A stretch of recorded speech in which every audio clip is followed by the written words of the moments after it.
Labdien! Mani sauc Dace Lietuviete.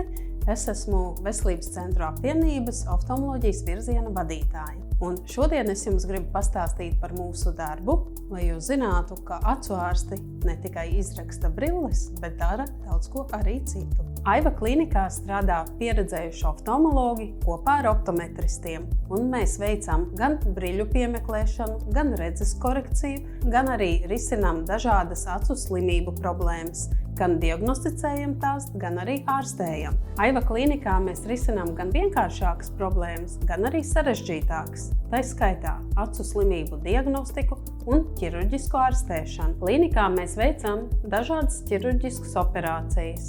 Tās var būt katarakts operācijas ar premium lēcām vai valsts apmaksātām lēcām. Tā var būt glaukomas ķirurģija. Tā var būt plakstu operācija gan estētiskā, gan dažādu onkoloģisku saslimšanu gadījumā, kā arī mēs veicam plaša spektra redzes korekcijas operācijas ar jaunākiem mūsdienīgajiem lāzeriem. Svarīgākais jūsu acu veselībai ir nekavēties, bet ja jūs jūtat kādas izmaiņas, tad noteikti būtu jāgriežās pie acu ārsta, jo svarīgi ir bieži vien diagnosticēt laicīgi,